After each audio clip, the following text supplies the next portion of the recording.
దేవునికి మహిమ కలుగును గాక. మొదటి తిమోతేయులకు రాసిన పత్రిక 4వ అధ్యాయము 1-2 వచనాలు చూద్దాం. అయితే కడవరి దినములలో కొందరు అబద్ధ ప్రవక్తల వేషధారణ వలన మోసపరుచు ఆత్మయందును దెయ్యముల బోధయందును లక్ష్యముంచి విశ్వాస భ్రష్టులగుదురని ఆత్మ తేటగా చెప్పుచున్నాడు. ఆ అబద్ధికులు వాత వేయబడిన మనస్సాక్షి కలిగిన వారై వివాహము నిషేధించుచు సత్య విషయమైన అనుభవజ్ఞానము గల విశ్వాసులు కృతజ్ఞతాస్తుతులు చెల్లించి పుచ్చుకొను నిమిత్తము దేవుడు సృజించిన ఆహార వస్తువులను కొన్నిటిని తినుట మానవల్లని చెప్పుచుందురు. చూడండి, అబద్ధికుల వేషధారణకి మనము లోనైతే మనము భ్రష్టులమైపోతామని ఇక్కడ అపోస్తుడైన పౌలు తేటగా చెప్పుచున్నాడు.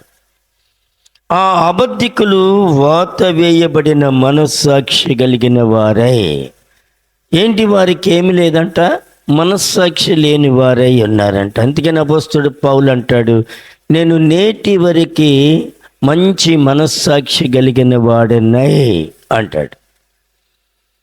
ఈ అబద్ధమైనటువంటి బోధకులకి ఏమవుద్దంట, ఈ మనస్సాక్షి ఏమాత్రము కూడా ఉండదట. ఇంకేమంటారంట, వివాహము నిషేధించుచు సత్య విషయమైన అనుభవ జ్ఞానము గల విశ్వాసులు కృతజ్ఞతాస్తుతులు చెల్లించి వివాహమును నిషేధిస్తూ ఉంటారు కొంతమంది. ఒక సంగమం నేను ఎరుగుదును, మా ఐజకు సంబంధానికి వెళ్ళాను నేను నాగాలంక.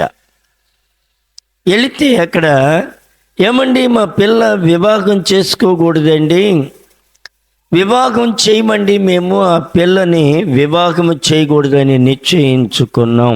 వారి బోధలు ఎలాగుంటాయి అలాగే ఇక్కడ మనకు మందిరంలో దగ్గరలో ఉన్నట్టుంటే ఒక అమ్మాయిని కూడా అలాగే ఇచ్చేశారు.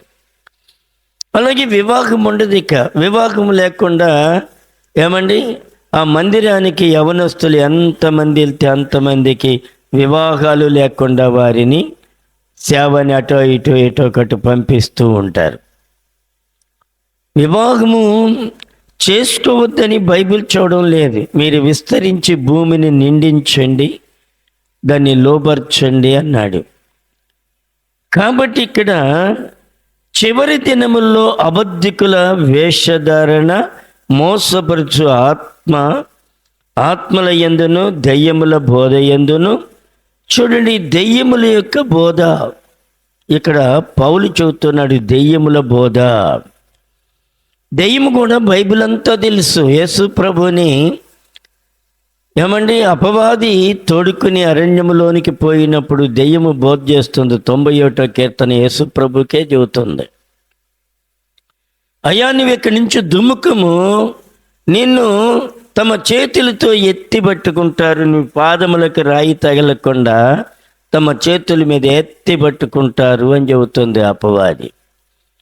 చూడండి, దెయ్యముల బోధ ఎందును, దెయ్యములు కూడా బోధ చేస్తూనే ఉంటాయి. ఈ వాత వేయబడినటువంటి మనస్సాక్షి కలిగిన వారై వివాహమును నిషేధించచ్చు. వారి సంఘములో ఉన్న అటువంటి వారికి ఏమాత్రము కూడా వివాహాలు చేయకుండా ఉంటారట కొంతమంది. అందుకని ఇక్కడ అంటాడు మత్తయి సువార్త 7వ అధ్యాయము 15వ వచనం కూడా దయచేసి సహాయం చేయండి.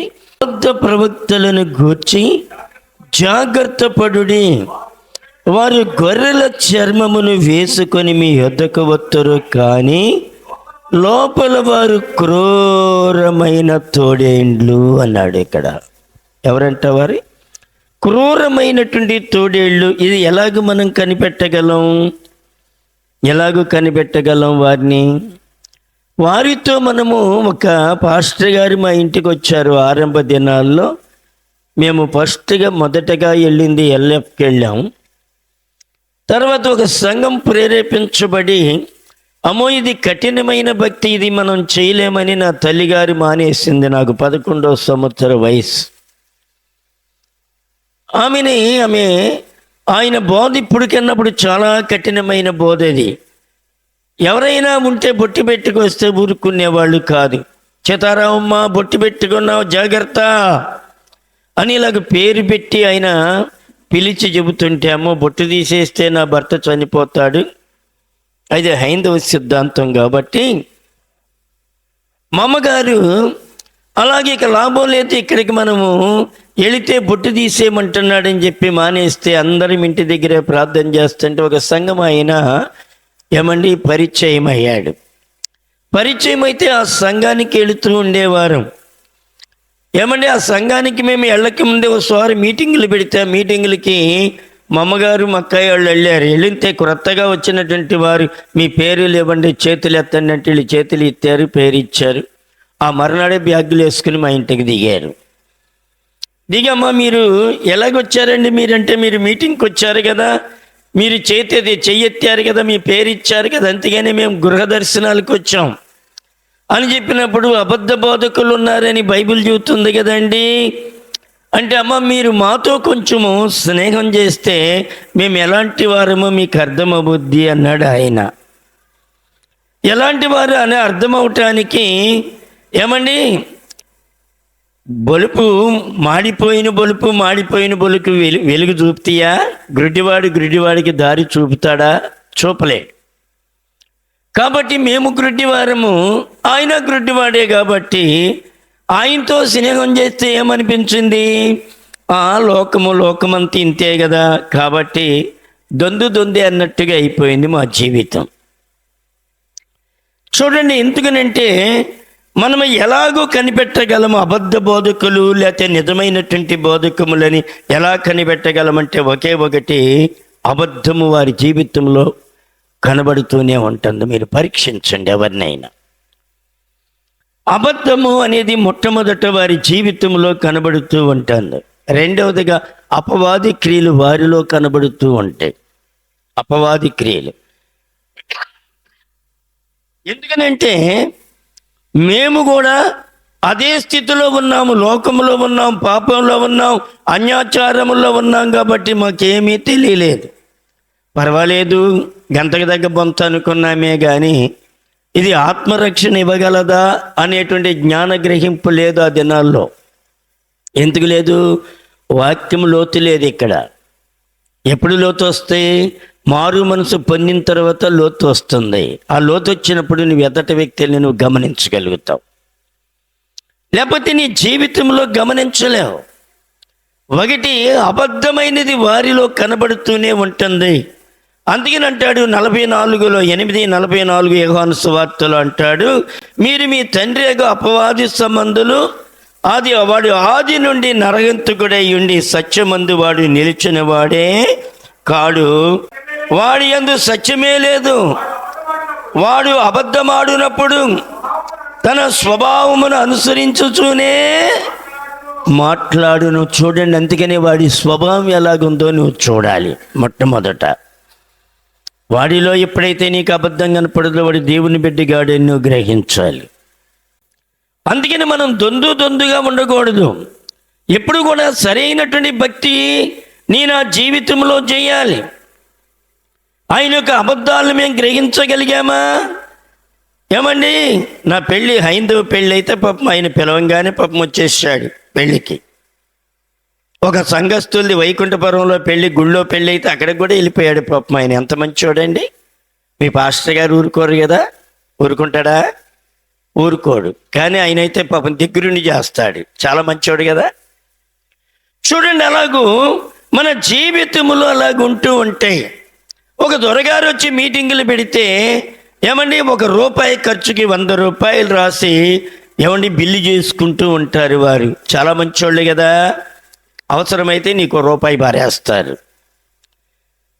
చూడండి, అలాంటి అబద్ధమైనటువంటి బోధకుల గురించి దేవుడు మాట్లాడుతూ ఉన్నాడు. నీతో నాతో ప్రియమైనటువంటి తల్లి, దాన్ని బట్టే నీవు గుర్తించాలి ఇక్కడ దేవుని యొక్క వాక్యము చేత. 24వ అధ్యాయం మత్తయి సువార్త 24వ అధ్యాయము 4వ వచనం దయచేసి సహాయం చేయండి. యేసు వారితో ఇట్లా, నేను ఎవడను మిమ్మును మోసపరచకుండా చూచుకొనుడి. అనేకులు నా పేరట వచ్చి నేనే క్రీస్తునని చెప్పి పలువురిని మోసపరిచెదరు. మరియు మీరు యుద్ధములను గూర్చియు యుద్ధ సమాచారములను గూర్చియు వినబోబుదురు. మీరు కలవరపడకుండా చూసుకొనుడి. ఇవి జరగవలసి ఉన్నది కానీ అంతము వెంటనే రాదు. అంతం వెంటనే రాదు. కానీ ఇప్పుడు ఇవన్నీ జరుగుతున్నాయి, యుద్ధాలు జరుగుతున్నాయి. ఏమండి, యుద్ధములు జరుగుతున్నాయి, యుద్ధ సమాచారముల గురించి మనం వింటున్నాము. ఏమండి, కలవరపడకుండా చూసుకుని ఇవి జరగవలసి ఉన్నది, అంతము వెంటనే రాదు. జనం మీదకి జనమును చూడండి, ఏంటి, జనం మీదకి జనం వచ్చేస్తున్నారు. రాజ్యం మీదకి రాజ్యమును లేచును, అక్కడక్కడ భూకంపములు కలుగును. ఇవన్నీ వేదనలకు ప్రారంభమగును. ఇవన్నీ దేని ప్రారంభం? వేదనలకి ప్రారంభం. ఇప్పుడు మనం ఎక్కడున్నాము? వేదనకరమైన స్థితిలోకి వెళ్ళాము. ఇప్పుడే మనం చేయాల్సిన భక్తి, ఇప్పుడే మనం సరైనటువంటి నిలబడాలి. అందుకని అంటున్నాడు, అప్పుడు ఎవని జనులు మిమ్మల్ని శ్రమల పాలు చేసి చంపుదురు. మీరు నా నామము నిమిత్తము సకల జనముల చేత దేశింపబడుదురు. అనేకులు అభ్యంతరపడి ఒకరికొకడు అప్పగించి ఒకరికొకడు దేశించరు. చూడండి, ఇవన్నీ జరిగేటువంటి కాలం ఇది. ఈ చివరి దినాల్లో ఉన్నాం మనం. అనేకులు అబద్ధ ప్రవక్తలు వచ్చి పలువురిని మోసపరిచెదరు. అబద్ధ ప్రవక్తలు వచ్చి ఏం చేస్తాడ? పలువురిని మోసపరిచెదరు. అందుకని నువ్వు జాగ్రత్తగా, నువ్వు కట్టుకున్నదాన్ని పట్టుకున్నదాన్ని జాగ్రత్తగా నడుపుకోవాలి. నువ్వు జాగ్రత్తగా నడుపుకోకపోతే ఏమవుద్ది? పడిపోతావు, చెడిపోతావు. అందుకని ఇక్కడ దేవుని యొక్క వాక్యం మనతో మాట్లాడుతూ ఉన్నది. 24వ వచనం అందులోనే చూస్తే, అబద్ధపు క్రీస్తులను అబద్ధపు ప్రవక్తలను వచ్చి సాధ్యమైతే ఎవరు ఏర్పరచుకుంది? దేవుడు ఏర్పరచుకున్న వారిని సైతము మోసపరుచును. చూడండి, వాడు సాధ్యమైతే ఏం చేస్తా అంట? దేవుని చేత ఏర్పరచబడిన వాడు కూడా లాగేస్తాడు బయటికి. అందుకని మనం చాలా జాగ్రత్తగా భక్తి చేయాలి దేవుని యొక్క సన్నిధిలో. ఏమండి, మనము ఆరంభములో ఎలాంటి భక్తి చేశామో, ఆరంభములో ఎలాంటి స్థితిలో ఉన్నామో అదే స్థితిని నీవు కొనసాగాలి. మధ్యలో మార్చకూడదు. దాన్ని మారిస్తే ఏమవుద్ది? మారిస్తే దూడైపోద్ది. అరణ్యములో వాళ్ళు మార్చారు. నడిపించినటువంటి దేవుణ్ణి, ఐగిప్తులో నుండి విడిపించిన దేవుణ్ణి, ఎర్ర సముద్రము దాటించినటువంటి దేవుణ్ణి, ఈ మోషే ఏమైనా మాకు తెలియదు కాబట్టి అని వారు మార్చి ఒక రూపాన్ని ఏర్పాటు చేసుకుని ఏమైపోయారు? దూడని తయారు చేసి దూడ వెంబడి జైలు కొట్టారు వారు. ఓ ఇశ్రాయేలు, మమ్మల్ని నడిపించిన వాడువు నీవే. చూడండి ఎలాంటి స్థితికి వెళ్ళిపోయారు వారు. మనము అలాంటి స్థితికి వెళ్ళకూడదని దేవుని యొక్క వాక్యం మనతో మాట్లాడుతూ ఉన్నది. అపోస్తుల కార్యాలు 20వ అధ్యాయము, అపోస్తుల కార్యాలు 20వ అధ్యాయం 29వ వచనం దయచేసి సహాయం చేయండి. నేను ఎక్కడికి వెళ్ళిపోయిన తర్వాత, నేను చనిపోయిన తర్వాత క్రూరమైన తోడేళ్ళు మీలో ప్రవేశించునని నాకు తెలియను. అబద్ధములతోనూ మోసకరమైనటువంటి జీవితంలో నువ్వు నిండిపోతే నువ్వు ఎవరి సేవక పనికిరావు. ఒక సేవకుడు నాతో అంటున్నాడు, అన్నా,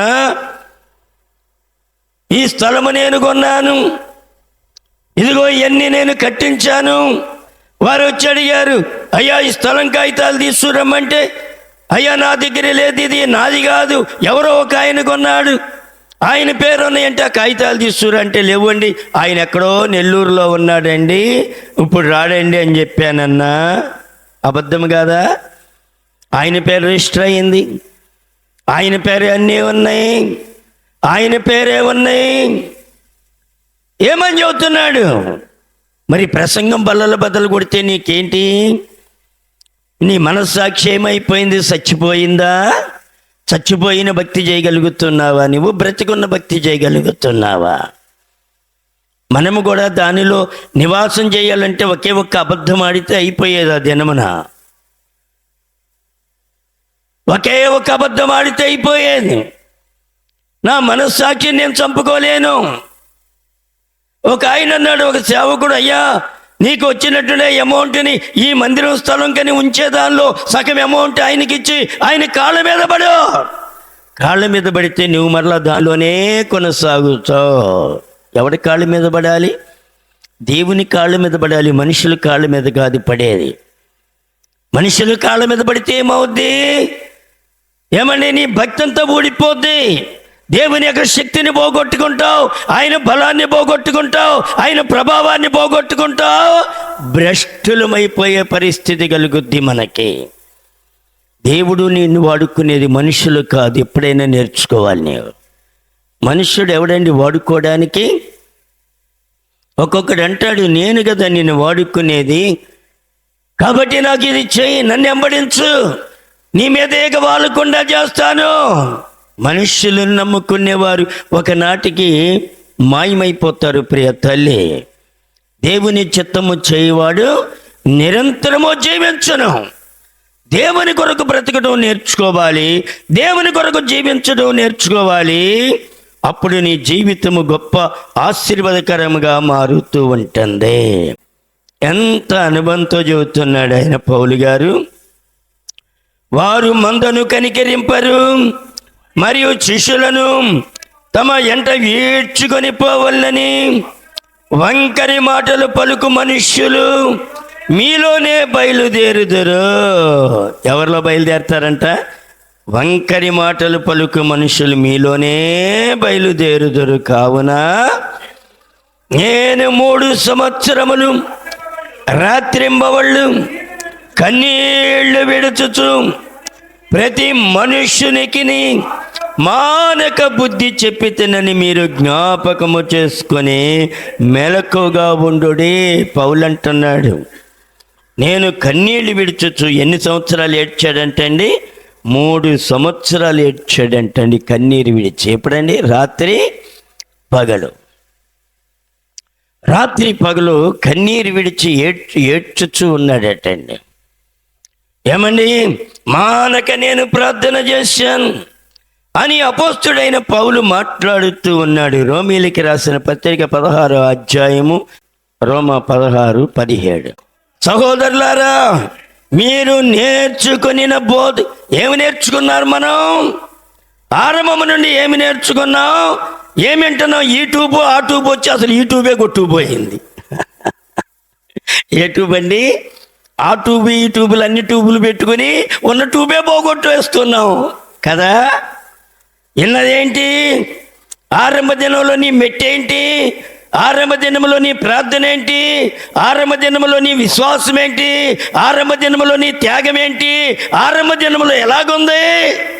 పర్ఫెక్ట్గా ఉంది నీ భక్తి అంతా కూడా. ఇప్పుడు ఈ ట్యూబ్ ఆ ట్యూబ్ అన్ని ట్యూబులు వచ్చిన తర్వాత ఉన్న ట్యూబే పోయింది. ఏమ్మా, అలాగుందా? అందుకని అంటున్నాడు ఇక్కడ, సహోదరులారా, మీరు నేర్చుకొనిన బోధకు వ్యతిరేకముగా భేదములను ఆటంకములను కలగజేయు వారిని కనిపెట్టియుండుడని మిమ్మును బతిమాలుకొనుచున్నాను. ఎవరైనా ఒక సేవకుడు సంఘాన్ని బ్రతిమలాడుతున్నాడు. ఏమని బ్రతిమలాడుతున్నాడు?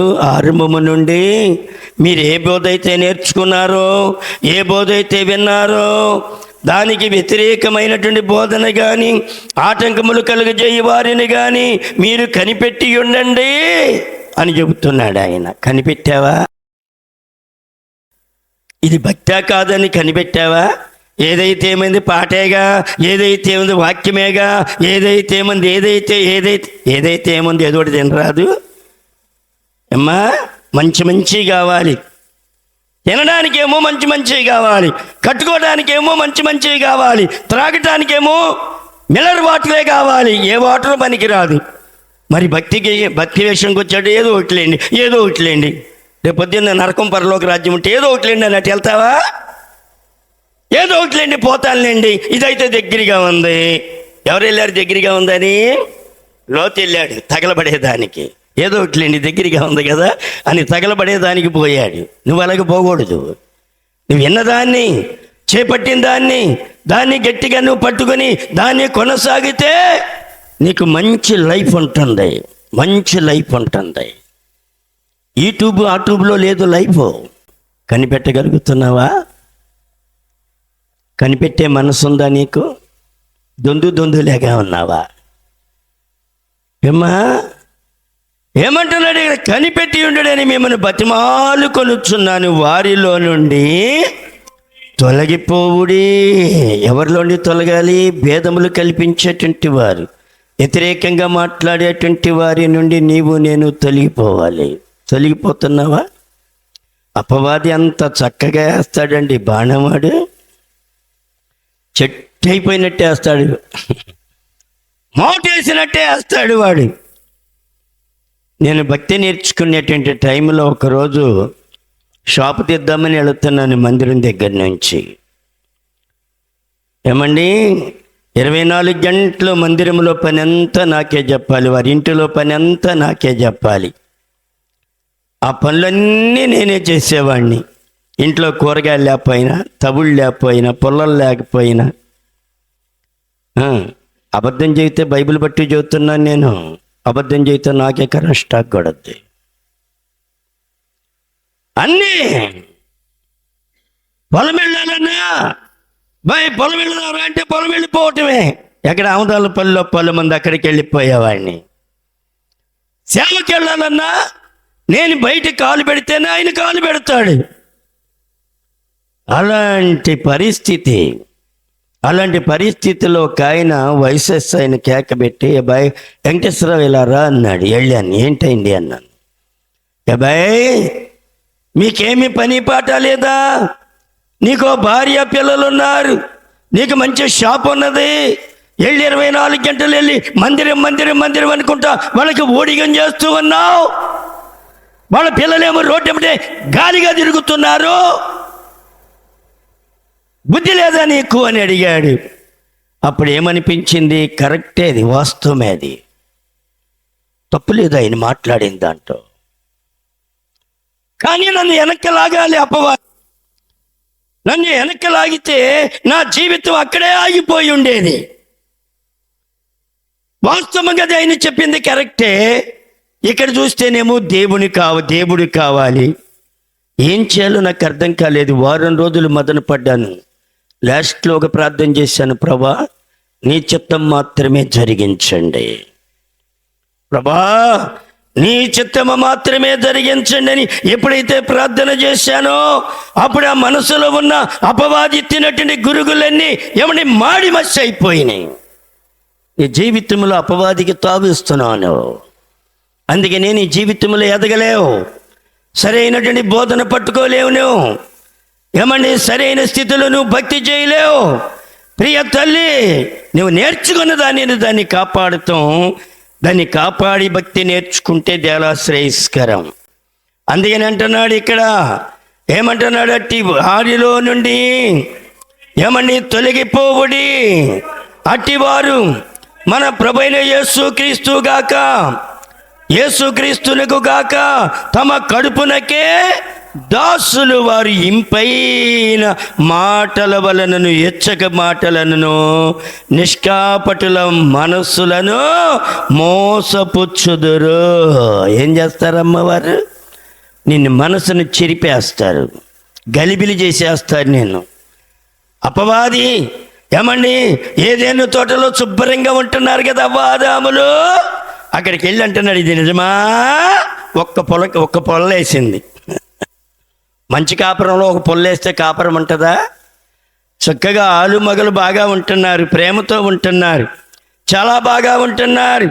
అయ్యాన్ని వాటి వెళ్ళంగానే ఎవరో ఒక ఆయన వచ్చాడండి, ఒక గంట మీ ఇంట్లో ఉండి వెళ్ళాడండి, 4 సార్లు వచ్చాడండి అని చెప్తే ఆ కుటుంబం ఎలాగుంటుంది చెప్పండి? ఎలాగుంటుంది? పతనం అయిపోద్ది. చూడండి, దేవుని యొక్క సన్నిధిలో మనం సరైనటువంటి స్థితిలో భక్తి చేయాలి. అపవాదిని గేలమేస్తూ ఉంటాడు. వాడు గేలమేసి నిన్ను పాడు చేయటం కొరకు, నిన్ను పతనానికి నడిపించడం కొరకు. మనము బయటకు వచ్చిన తర్వాత ఒకే ఒక నిర్ణయం వచ్చింది నాలో. ఏంటా నిర్ణయం తెలుసా? ప్రతి రూపాయి దేవుని సేవకు చెందాలి. ప్రతి రూపాయి దేవుని సేవకు చెందాలి. ఎందుకో తెలుసా? మా పిల్లలతో చెబుతాను ఇప్పుడు కూడా, అమ్మాయి దేవుని యొక్క సేవకి ఏమండి మీరు దేవుని యొక్క సేవలో ఉపయోగపడాలి. మా పిల్లలు చదువుకునేటప్పుడు తులమో పొలమో వారికి ఖర్చు పెట్టానేమో అనేవాడిని. అమ్మాయి మీరు దేవుని సొమ్ము తిన్నారు కాబట్టి దేవునికి మీరు చేయాలి. ఇద్దరు పిల్లల మీద దాదాపు 25,000 ఏమో పంపిస్తారు నెలకి. ఇద్దరు పిల్లల మీద నెలకి ఏమన్నా తిని వెనకేసుకుంటున్నావా? దేవుని యొక్క సేవ, దేవుని సేవ కొరకే నాకు కలిగినదంతా దేవుని సేవకే పణముగా పెట్టాలి. అంతేగాని నా కొరకు పోగు చేసుకుంటే నేను శాపగ్రస్తుడిని అయిపోతాను. ప్రతి రూపాయి దేవుని సేవకి ఇవ్వాలి. ప్రతి రూపాయి దేవుని సేవకే ఉండాలి. దేవుని యొక్క సన్నిధిలో ఎలాగున్నావు? ఏమ్మా నువ్వు నేర్చుకున్నది ఏంటి? అందుకని అంటున్నాడు, ఇక్కడ ఏమంటున్నాడు? ఏమని? తమ కడుపునకే దాసులు వారు ఇంపైన మాటల వలనను. ఇంపైన మాటలు అబ్బా చాలా రుచిగా ఉండేవి అంటాయి. అబ్బా బాగుండే. ఏంటి బాగుండేది? బాగుండే అంటే నీకు నొప్పి తగిలిపోవటమే బాగుంటాం. నొప్పి తగిలితే బాగుంటాయా? చెప్పండి. మీ పిల్లకి ఇంజెక్షన్ చేస్తానంటే ఏమంటారు? పారిపోతారు. అమ్మోని ఏడుస్తూ ఉంటారు, గిలగిలాదన్నుకుని ఉంటారు.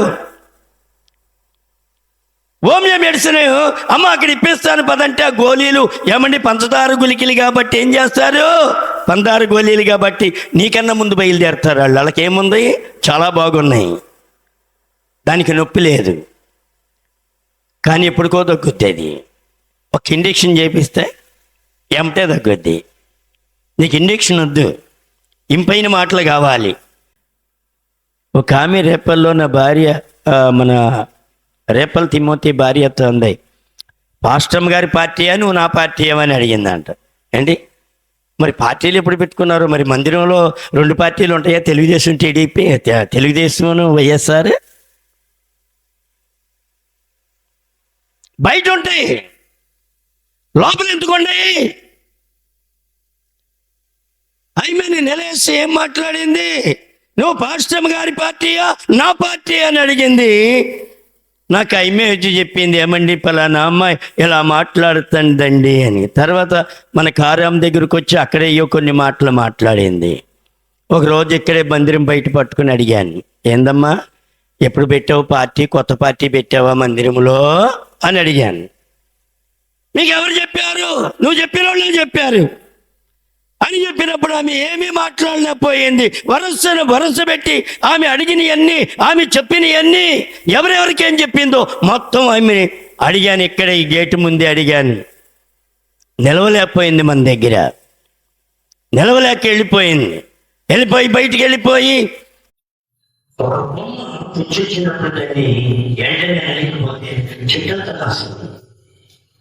అంతే. దానిలో నేను పుచ్చుచ్చిన బొమ్మని వెంటనే నరికేయడానికి ప్రయత్నం చేస్తాను.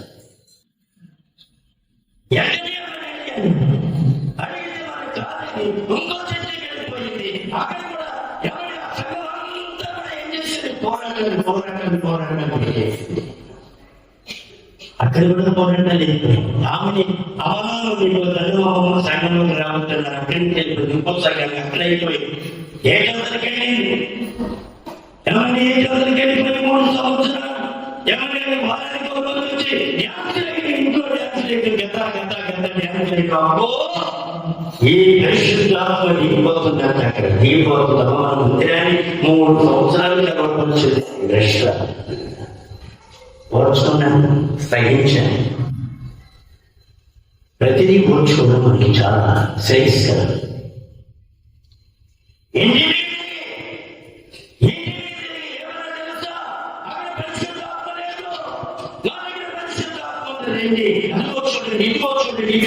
సినిమాకి చూస్తాను. ఏం చూసింది? చివరికి తన కుటుంబంలోనే సినిమాకి కుమార్తె ప్రేమించింది, అయిపోయింది బిడ్డను కలిసి. తర్వాత భ్రష్టులని అయిపోయింది. అక్కడ వాడు సరైన కదా పాస్టర్, ఎవరి కుటుంబంలో జీవితాలు అయిపోయింది. తర్వాత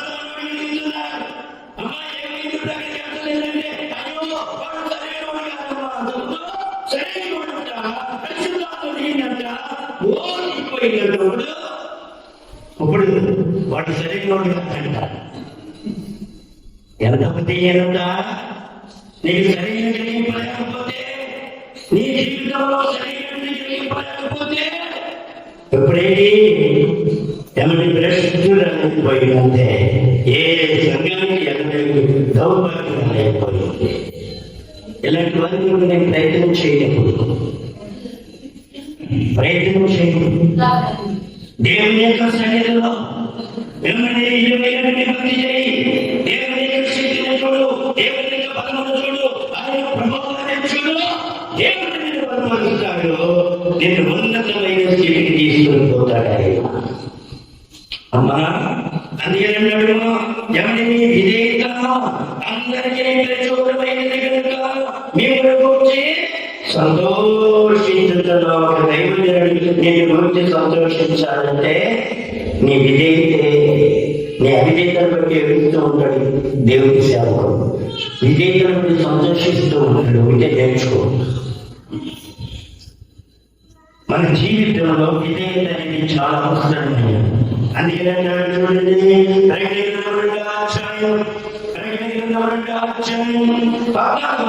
దయచేసి సహాయం చేయించు.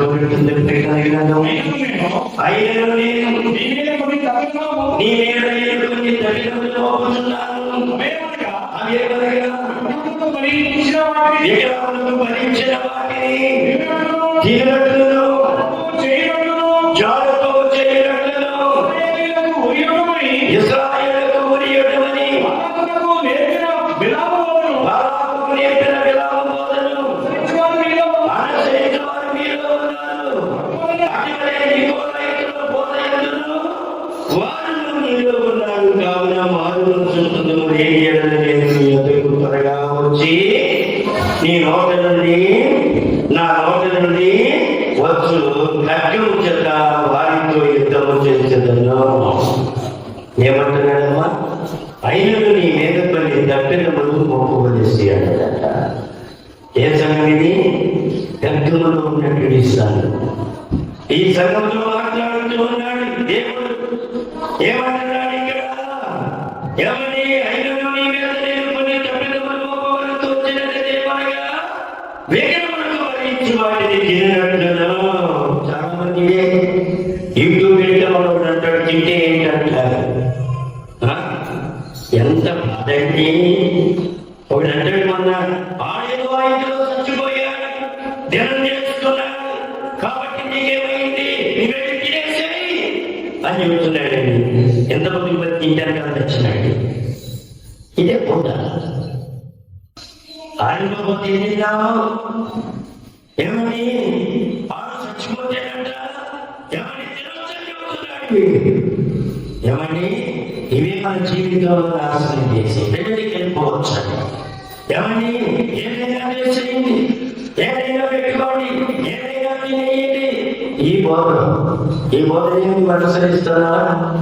ఈ బోధన అనుసరిస్తే ఎలా ఉంటుందో చూడండి. అయినది నీ మీద కొన్ని దప్పినములు మోపవలసి వచ్చినది. అదేవనగా విగ్రహములకు బలించిన వాటిని తిననట్లును జాగ్రత్త చేయనట్లును ఇశ్రాయేలుకు ఉరియడమని బాలాకునకు నేర్పిన బిలాము బోధన అనుసరించు వారు నీలో ఉన్నారు. అటువలే నికోలాయితుల బోధన అనుసరించు వారు నీలో ఉన్నారు. నికోలాయితులు అంటే అలవాట్లు ఆచారాలు. అయ్యో ఈ అలవాట్లు, ప్రార్థనే అలవాట్లేనండి. ప్రార్థనేనండి. మాకు కంచెంత బలగముందండి. కంచెంత బలగముంది. నువ్వు ఓడిపోతే, నువ్వు పడిపోతే నిన్ను లేపేవాడే లేడు. నీకెవడైనా ఎప్పుడు 1,00,000 రూపాయలు ఎవడైనా ఇచ్చాడా? దేవుడు నిన్ను ఇంతగా దీవించాడు కదా, ఎవడైనా నీకు సహాయం చేశాడా? నీ వ్యాధిలో ఉన్నప్పుడు, బాధలో ఉన్నప్పుడు, బలహీనతల్లో ఉన్నప్పుడు, ఎవడి నువ్వు పడిపోయినప్పుడు ఎవడైనా లేపాడా? ఎవడూ లేపలేదు నేను, కానీ క్రీస్తు లేపాడు. మొన్న నేను అదే ఏడ్చి ప్రార్థన చేశాను, ప్రభువా ఇవన్నీ నాకు ఇచ్చింది ఎవరు? నా తండ్రి కాదు, నా తల్లి కాదు, నీవే. అందుకని అంటున్నాడు, నికోలాయితులు అంటే ఏంటంట?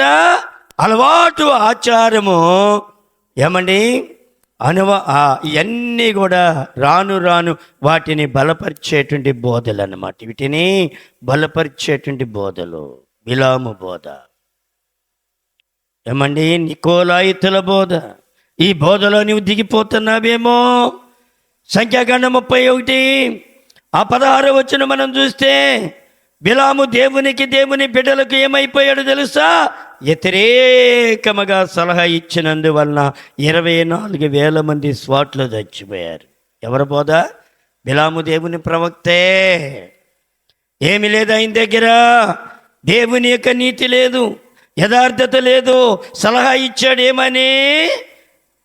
ఇశ్రాయేలీయుల ప్రజలు మీ వారితో పాపం చేసినప్పుడు వారిలో తెగులు పడుద్ది అని చెప్పి సలహా ఇచ్చాడు, చెడ్డ సలహా.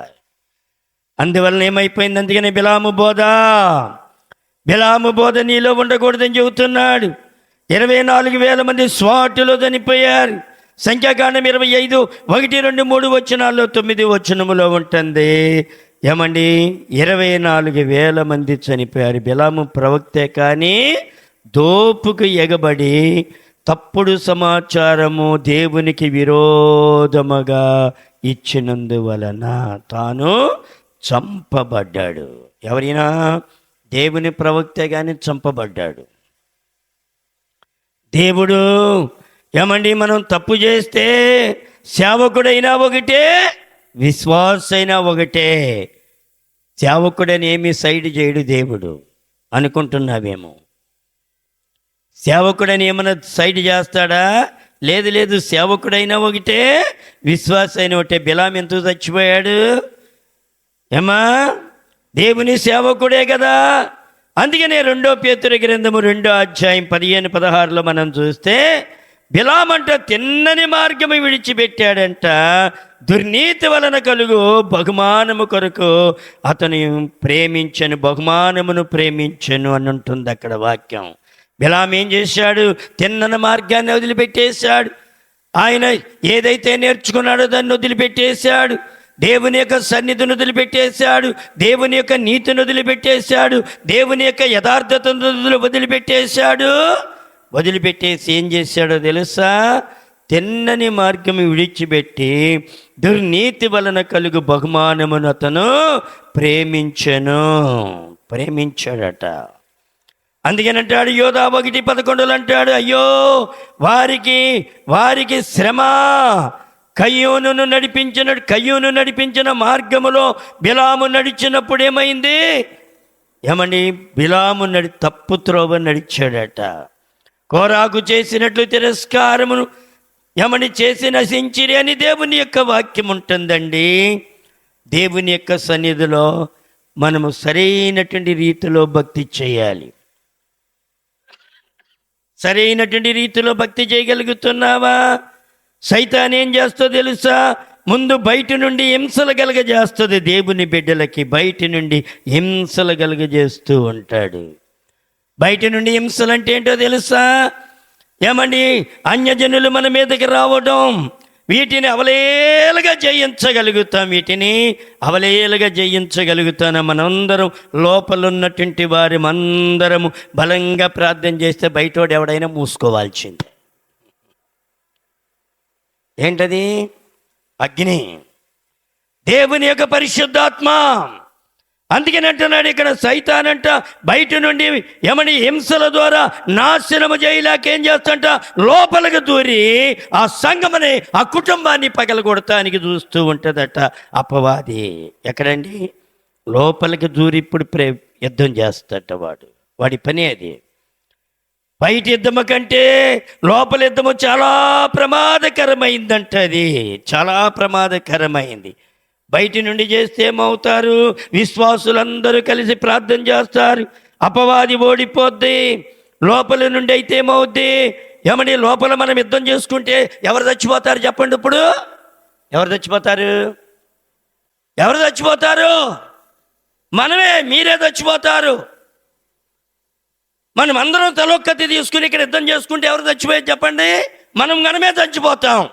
బయట ఉన్నవాడు ఎవడైనా వస్తే మనందరం కలిపి ఏకీభవించి ప్రార్థన చేస్తే వాడు చస్తాడు. అర్థమైందా? రేపల్ల మందిరంలో మాట్లాడితే ఒకడు వచ్చేవాడు, భూమికి జానాబెత్తే ఉండేవాడు, కానీ వాడు పొట్టోడైనా గెట్టోడాడు. వాడు వచ్చి ఏం చేసేవాడో తెలుసా? మాట్లాడితే మీరు మైకి కట్టేయండి, లేకపోతే మీకు అసలు దారి లేదని చెప్పి మాట్లాడితే టేపు తీసుకొచ్చి కొలిచేవాడు. పోరా బాబు పనికి మాలినోడా, తగ్గించమని పలుసార్లు మాతో ఎంతో యుద్ధం చేశాడు. కానీ ప్రార్థన చేస్తే వాడే లేడు భూమి మీద. బయట యుద్ధాన్ని అవలేలుగా జయిస్తాం. లోపల యుద్ధములు అయితే దావీదుకి బయట యుద్ధాలు ఎన్ని వచ్చినాయి? సౌలు ద్వారా యుద్ధం వచ్చింది, గొల్యాతు ద్వారా యుద్ధం వచ్చింది, మోయాబీల ద్వారా యుద్ధం వచ్చింది, అమ్మోనీల ద్వారా యుద్ధం వచ్చింది, సిగిలాకు వారు అక్కడ గొప్ప యుద్ధం జరిగింది. ఈ యుద్ధాలన్నిటిలో ఎలిగిపొంటి యుద్ధం వచ్చింది, సింహం యుద్ధం వచ్చింది. అన్నిటిలో అవలేలుగా జయించాడా? ఓడిపోయాడా? జయించాడు. విజయము పొందిన రాజు సైన్యముల ముందు నిలచే. విజయము పొందిన రాజు సైన్యముల ముందు నిలచే. భయమేలా మనకు, జయము మనదే నిత్యం. భయమేలా మనకు, జయము మనదే నిత్యం. మన పాపము మన శాపము యేసు సిలువలో మోసెను. కల్వారి సిలువలో సాతాను సైన్యము కూల్చివేసెను మన పాపము. దావీదుకి బయట యుద్ధాలు ఎన్నో అవలేలుగా జయించేశాడు. ఇప్పుడు లోపల యుద్ధాలు వచ్చినాయి. రాజు అయిన తర్వాత ఎక్కడ యుద్ధాలు వచ్చినాయి? లోపల యుద్ధాలు వచ్చినాయి. అమ్మోను తామారును చెరిపాడు. అబ్షాలోము అమ్మోను చంపాడు. అబ్షాలోము తిరుగుబాటు చేశాడు. ఉపపత్నులు పాడైపోయారు. కుమార్తె చెరుపుబడింది. అబ్బా, ఎన్ని యుద్ధాలండి! ఈ యుద్ధాల్లో దావీదు కృంగిపోయాడు. లోపల యుద్ధాలుంటే కోలుకోరు. భార్యాభర్త ఇద్దరు లోపల యుద్ధాలు చేసుకున్నారనుకోండి, ఎలాగుంటుంది? కాపురం కట్టబడద్దా? నీ పొరుగింటి వారు బాగా నీ మీదకెక్కి వచ్చి కాలు దూతున్నాను, భార్య భర్త పిల్లలు అందరు కలిపి వాళ్ళ మీద పడితే వాళ్ళు ఏమైపోతారు చెప్పండి? ఏమైపోతారు చెప్పండి అండి. ఏంటి అసలు మీరు ఎంత ఓడిపోతారు వాళ్ళు. అదే మీలో మీరు ఇంట్లో భార్య భర్త పిల్లలు అందరు కలిపి డిస్కౌంట్ కొట్టుకున్నానికి ఏమవుద్ది? పలసదనం అయిపోద్ది, కుటుంబం పాడైపోద్ది, కుటుంబం చెడిపోద్ది. సంఘము కూడా అంతే. నువ్వు సరైన స్థితిలో లేకపోతే సంఘాన్ని నాశనం చేసే వ్యక్తిగా మారిపోతావు. లోపల నువ్వు సరిగ్గా లేకపోతే నువ్వు బయట దాంతో యుద్ధం చేయాలి, లోపలగా యుద్ధం జరిగించాల్సింది. యుద్ధం ఎవరితో చేయాలో తెలుసా? బయటి వారితో మనం యుద్ధం చేయాలి. లోపల మనం యుద్ధం చేసుకోకూడదు. దేవుడు అంతకొరకు అది నన్ను పిలిచింది. నువ్వు యుద్ధము దేవుని పక్షముగా యుద్ధము చేసే వ్యక్తిగా ఉండాలి. అనేక ఆత్మలను క్రీస్తులోకి నడిపించే వ్యక్తిగా ఉండాలి. అనేక ఆత్మలను క్రీస్తులోకి నడిపించేలాగా ఉండాలి. ఇప్పుడు కొన్ని సంఘాలు నాశనం అయిపోవడానికి కారణం లోపల యుద్ధాలు జరిగిపోయి. రేపల్లో ఒక సంఘాన్ని బాగా ఎరుగుదును. నా చిన్నతనంలో ఆ సంఘమంతా కూడా నిండిపోయి 200 మంది ఉండేవారు. లోపల యుద్ధం జరిగింది. ఎంతమంది అయ్యారో తెలిసే వాళ్ళ 6 వచ్చారు. ఇప్పుడు మళ్ళీ ఎవరో ఒక ఆయన వచ్చారంట, ఒక 15 మందికి వెళ్ళింది ఆ సేవ. 200 మంది సేవ 6గురికి వచ్చిందంటే లోపల ఎంత భయంకరంగా యుద్ధం జరిగింది. పోలీసు వారు లోపలికి వచ్చారు, సీజ్ చేశారు దాన్ని. అందుకని అపొస్తలుడైన పౌలు అంటాడు, మీలో జ్ఞానం కలిగిన వారు లేరా? బయటివాడు వచ్చి మీకు తీర్పు చెప్పవలెనా? ఏమండి, కొరింథీ సంఘంతో చెబుతున్నాడు, అలాంటి వారిని మీరు ఎలివేసిన వారు కారే. పౌలు అంటూ ఉంటాడు, ఆ సంఘం అలాగే నాశనం అయిపోవడానికి కారణం లోపల యుద్ధం జరిగింది. వారి కుటుంబాలన్నీ పతనమైపోయినాయి. 6 మిగిలారు. ఇప్పుడు సేవకుడు వచ్చి కష్టపడుతున్నాడు, మరలా 15 మంది అయ్యారు. ఇప్పుడు ఒకప్పుడు పచ్చగా వెలిగింది.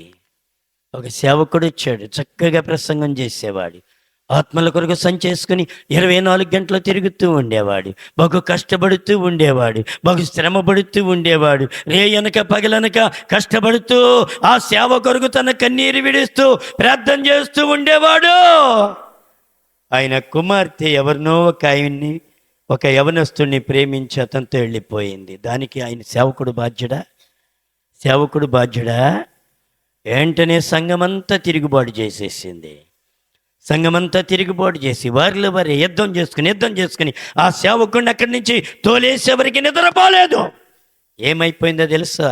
ఆ సేవకుడు ఇంకో సంఘానికి వెళ్ళిపోయాడు, చక్కగా సేవ కట్టుకున్నాడు. కానీ ఇక్కడున్న సేవలో ఉన్న ఎవరైతే చుచ్చు పెట్టారో వాళ్ళందరూ పాడైపోయారు, పతన వస్తుకి వెళ్ళిపోయారు. 6 మిగిలింది సేవ. భ్రష్టులైపోయారు. నీ జీవితంలో దేవుని యొక్క సేవలో జాగ్రత్తగా ఉండాలి. దేవుని సేవ కడతానికి నువ్వు ప్రయత్నం చేయి, పాడు చేయడానికి ప్రయత్నం చేయొద్దు. బిలాము బోధ నీలో ఉండకూడదు, నికోలాయితుల బోధ నీలో ఉండకూడదు. ఎవరిలో అయినా ఉంటే నువ్వు గమనించేటువంటి వ్యక్తిగా ఉండాలి. ఇది సరైనటువంటి బోధ కాదని నువ్వు గ్రహించాలి. నువ్వు ఏదైతే ఆరంభము నుండి విన్నావో, ఆరంభము నుండి దేన్నైతే చూసావో, ఆరంభంలో దేన్నైతే నేర్చుకున్నావో దాన్నే అవలంబించాలి. నువ్వు ఇంకొక దాని జోలికి వెళితే నీకు నువ్వే దెబ్బతినిపోతావు. ఒక కొమ్మగా పుచ్చుబడితే ఆ కొమ్మ నరికేసి అవతల బారేస్తారు, చెట్టు క్షేమంగా ఉంటుంది. నువ్వు పుచ్చుబట్టిన కొమ్మలాగా ఉన్నావా? చెట్టులు అంటగట్టిబడిన కొమ్మలాగా ఉన్నావా? ప్రార్థన చేద్దాం. తల వంచండి.